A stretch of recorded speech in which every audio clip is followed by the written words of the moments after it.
Hello hi, मी संध्या Kulkarni.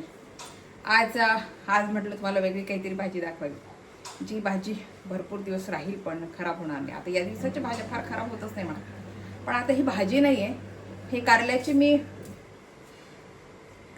Fry करते, कारला fry करते. आता हा कारला फ्राय कसा आहे, हा भरपूर दिवस महिनाभर म्हटलं डब्यात भरून ठेवला तरी चालतो. फक्त या दिवसाचा कॅरी बॅगमध्ये ठेवायचा, म्हणजे काय होते पावसाळ्याचे सादळतात ना, तर ते सादळणार नाही, व्यवस्थित राहते. तर आता हे कारला फ्राय कसा करायचा हा तुम्हाला सांगते. याला लागणारं साहित्य, आता तुम्ही कसा करता मला माहीत नाही, पण आता सगळेजण करतात, बहुतेक भाज्या सगळेच करतात हो. काही फरक नसते, थोडाफार फरक असतो सगळ्या भाज्यांमध्ये. तर त्याला लागणारं साहित्य सांगते. कारले, आणि याला मीठ भरपूर लागते ना, मीठ, हळद आहे, आमचूर पावडर आहे, आणि थोडंसं लाल तिखट घेतलं, लिंबू, आणि हे तांदळाचं पीठ घेतलं, आणि हे डाळीचं पीठ. आता हे जसं बाइंडिंगला लागेल तसं मी वापरणार आहे. एवढं याला साहित्य लागते. आता हे कसे करायचे तुम्हाला दाखवते. हे स्वच्छ धुतलेले आहेत. आता हे ना मी चिरून घेते.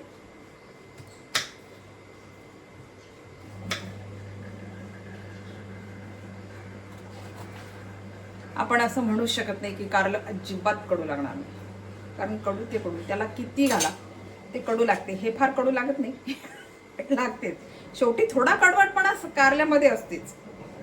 आपण म्हणतोच की शेवटी किती केलं ते कारलं कडू ते कडूच, तशी म्हणे. आता हे बीज काढणं फार हे सोपी. हे असं घालायचं, चमचा घालायचं, आणि पटकन असं काढून घ्यायचं.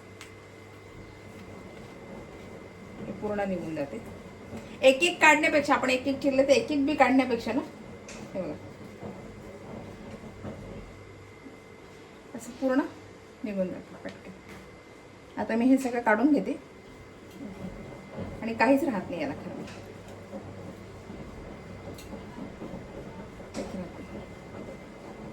दाखवते.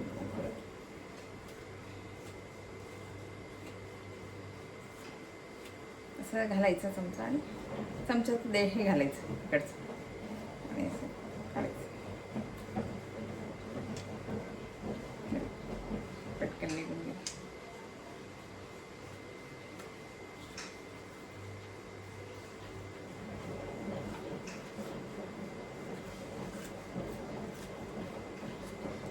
पूर्ण निघून जातं.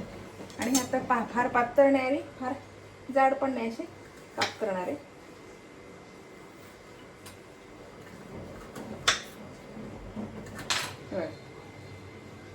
त्याला काहीच राहिलं नाही, त्याच्यामधून काढून घेतलं ना, मग पटपट होते.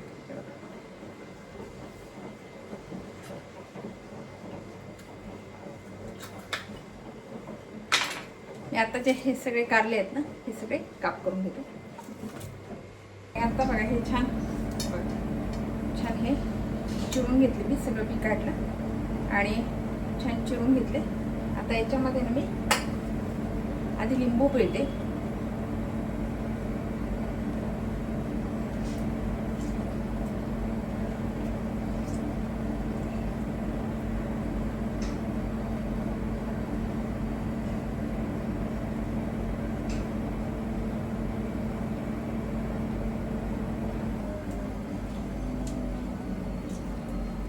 मीठ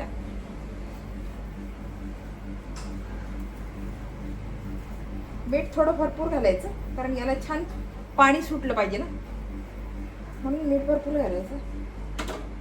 आणि आता हे छान मी 5 मिनिटं ठेवून देते. हे जे कारलं आहे ना, हे छान पिळून घ्यायचं.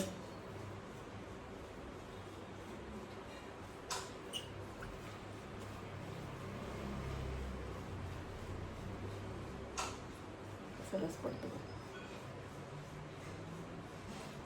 छान पिळून घेते.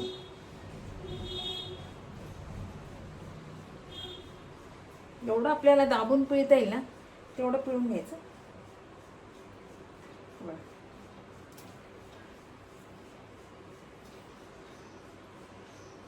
बघा किती पाणी निघाले, भरपूर पाणी निघाले. आणि आता ना हे छान कारले घेते,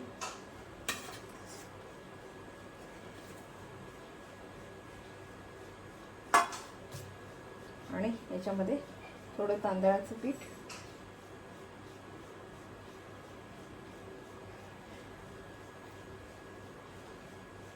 आणि थोडं डाळीचं पीठ. बघते कसं बाइंडिंग होते. जर जास्त झालं तर मग घालायचं नाही. फार आपल्याला भज्यासारखे नाही करायचे, तर म्हणून थोडंसंच घालायचं, फार नाही घालायचं. भरपूर झालं एवढं. याच्यात बाकी काही घालायचं नाही, कारण आपण तळताना मग तो ठसकाईल, ते तिखट वगैरे घातल्यानंतर ते जळल, म्हणून आता नाही घालायचं काहीच. तुम्ही नुसतं तांदळाचं घेतलं तरी चालेल, किंवा तांदळाचं असलं आणि डाळीचं नसलं तरी चालेल. एक कुठलं घातलं तरी चालेल.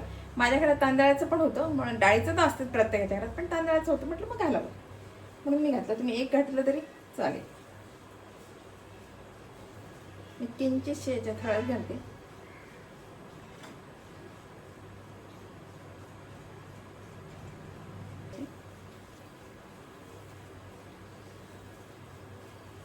तेल ठेवलं. आता हे छान तळून घे, कारण आपल्याला कमी गॅसवर तळायचं ते.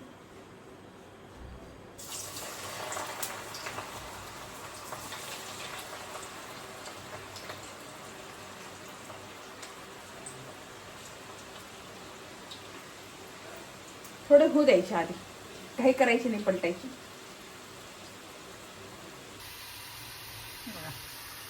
कमी गॅसवर छान आता हे कुरकुरीत होत आहे. थोडी नंतर हळद घातली म्हणून त्याला पिवळा रंग आलाय. ते पांढरे पांढरे नको म्हटलं, नंतर आपण घालणार आहे थोडे, पण लोक आताही पण घालावी थोडी हळद घातली. आपलं बाइंडिंग जे होतं ते बरोबर होतं. फार असं घालायचं पण नाही आणि फार कमी पण नाही, फार जास्त पण नाही. अंदाज येतो आपल्याला. दाखवते बाय बाय. हे बाइंडिंग असं फार दिसत पण नाही आणि फार कमी पण नाही आहे बाइंडिंग याचं. आपण डाळीचं पीठ आणि तांदळाचं पीठ घातलं. डाळीचं पीठ थोडंसं जास्त घातलं आणि तांदळाचं कमी घातलं.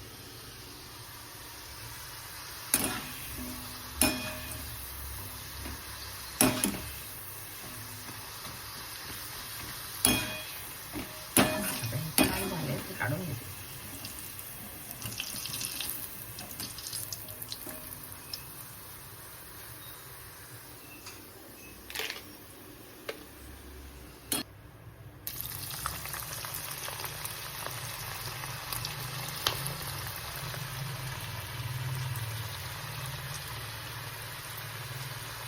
पटकायची घाई नाही करायची, छान फुटायची.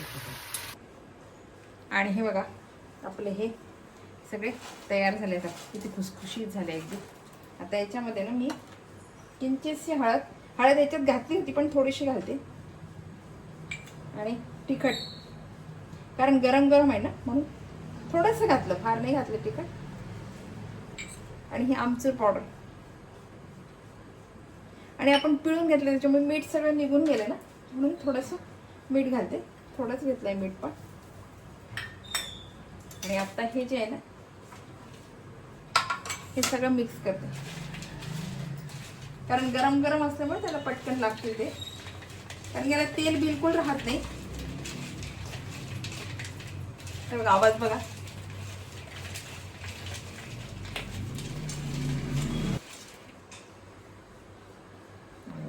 आपले खुसखुशी अगदी कुरकुरीत कारले फ्राय तयार आहे. हे जेवताना तुम्ही आपले वाटीत घेतले, खाल्ले. आज चांगले किलोभर कारले आणायचे, करून ठेवायचे, डब्यात भरून कॅरी बॅगमध्ये ठेवून द्यायचे. जेवताना आपले कारले आरोग्याला खूप चांगले आहेत. खरं म्हणजे साखर कमी होते कारल्यानं. म्हणून 4-5 दिवस सणाचं फार गोड झालं असेल ना, मग वाटीत काढायचे आपले, खायचे जेवताना. असं आहे हे कारल्याचं. खरं म्हणजे कारले फार गुणकारी आहेत शरीराला. बघा ही रेसिपी तुम्हाला कशी वाटली, आवडली का? आवडली असेल तर लाईक करा, शेअर करा, सबस्क्राईब करा. आणि असे कारले मुलं पण खातील विशेष म्हणजे, कारण हे असे फ्राय असल्यामुळे मग मुलांना जेवताना दिले आपले थोडे तरी मुलं खाऊ शकतात. असं आपण नुसतं नाही, कारलं ते कारलं, शेवटी साखरेत गोळा की तुपात गोळा, त्याला ते कडूच राहणार आहे. हे माझी म्हणच आहे की कारल्याची तुम्ही किती काही केलं तरी कडूपणा थोडा राहतो. आपण एवढे प्रयत्न करतो तर थोडाफार राहतो, पण कडूपणा हा राहतोच कारल्याला.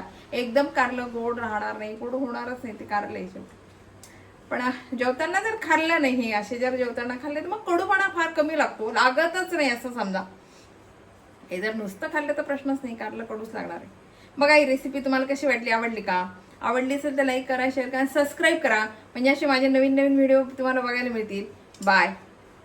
आणि मला कमेंट करून सांगा बरं का की तुम्ही मी केलेले रेसिपी करताय का आणि चांगले होतात का, कुठे बिघडतंय का हे पण सांगा की कुठे बिघडतंय का तुमचं. मी तुम्हाला नक्कीच सजेशन देईल की असं नाही असं करा. बाय.